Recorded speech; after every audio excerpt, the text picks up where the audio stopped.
بزرگوں نے فرمایا جو شخص ہر شب جمعہ اور جمعرات کی جو درمیانی رات ہے، جو یہ رات گزر رہی ہے، یہ درود شریف پابندی سے کم از کم ایک مرتبہ پڑھے، موت کے وقت سرکار مدینہ صلی اللہ تعالی علیہ وسلم کی زیارت کرے گا، اور قبر میں داخل ہوتے وقت بھی یہاں تک کہ وہ دیکھے گا کہ سرکار مدینہ صلی اللہ تعالی علیہ وسلم اسے قبر میں اپنے رحمت بھرے ہاتھوں سے اتار رہے ہیں۔ آئیے مل کر پڑھ لیں، اللہم صلی وسلم وبارک علی سیدنا محمد النبی الامی الحبیب العالی القدر العظیم الجاہ وعلی آلہ وصحبہ وسلم۔ حضرت انس رضی اللہ تعالیٰ عنہ سے روایت ہے کہ تاجدار مدینہ صلی اللہ تعالیٰ علیہ وسلم نے فرمایا، جو شخص یہ درود پاک پڑھے، اگر کھڑا تھا تو بیٹھنے سے پہلے، اور بیٹھا تھا تو کھڑے ہونے سے پہلے اس کے گناہ معاف کر دیے جائیں گے۔ مل کر پڑھ لیں، اللہم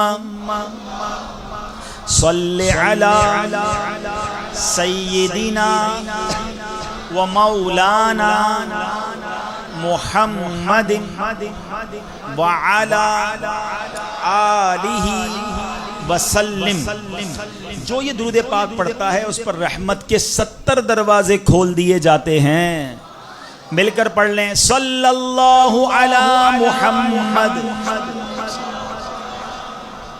علامہ احمد صابی رحمۃ اللہ تعالی علیہ بعض بزرگوں سے نقل کرتے ہیں، اس درود شریف کو ایک بار پڑھنے سے 6 لاکھ درود شریف پڑھنے کا ثواب حاصل ہوتا ہے۔ مل کر پڑھ لیں، اللہم صلی علی سیدنا محمد عدد ما فی علم اللہ صلاة دائمة بدوام ملک اللہ۔ ایک دن ایک شخص آیا تو نبی پاک علیہ السلام نے اسے اپنے اور صدیق اکبر رضی اللہ تعالیٰ عنہ کے درمیان بٹھا لیا۔ اس سے صحابہ کرام کو بڑی حیرت ہوئی کہ یہ کون بڑے مرتبے والا شخص ہے۔ جب وہ چلا گیا تو سرکار دو عالم علیہ السلام نے فرمایا، یہ جب مجھ پر درود پاک پڑھتا ہے تو یوں پڑھتا ہے، آپ بھی پڑھ لیجئے، اللہم صلی علی محمد کما تحب وترضى لہ۔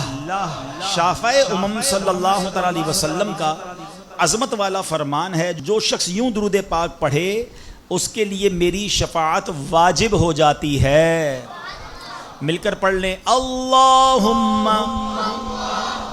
صلی علی محمد وانزلہ المقعد المقرب عندک یوم القیامہ۔ حضرت ابن عباس رضی اللہ عنہ سے روایت ہے کہ سرکار مدینہ صلی اللہ تعالی علیہ وسلم نے فرمایا، اس کو پڑھنے والے کے لیے 70 فرشتے 1000 دن تک نیکیاں لکھتے ہیں۔ مل کر پڑھ لیں، جزا اللہ عنا محمدا ما هو اہلہ۔